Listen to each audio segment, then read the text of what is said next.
Hello everyone, welcome to my channel. Today I'm making sorrel rock bun. I'm going to use sorrel puree, white sugar, all-purpose flour, shortening, red label wine, baking powder, baking soda, grated ginger, red food coloring, salt and vinegar. I'm going to place 2 cups of sorrel puree in a bowl. To that I'm going to add half a cup of red label wine, to which I've added 1 tablespoon of vinegar. Then I'm going to add the ginger.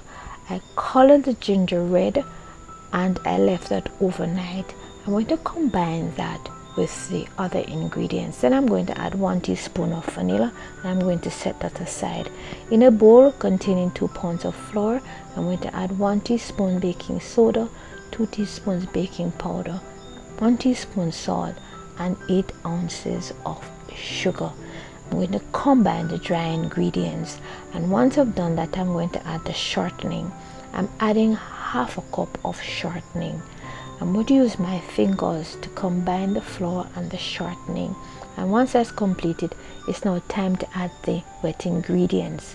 I'm going to add the wet ingredients and then I'm going to use a spoon to combine the wet ingredients with the dry ingredients.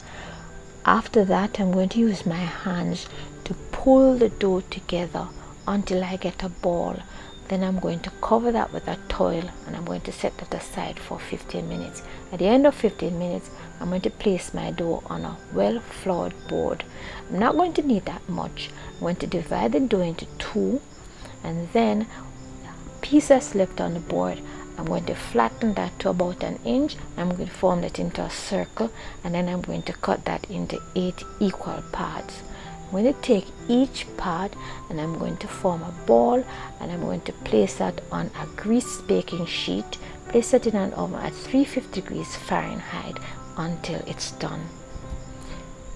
This video is dedicated to Beryl Alexander Baillie. It was created by her daughter, Dr. Baillie. Thank you for watching. Do not forget to subscribe, like, comment and share.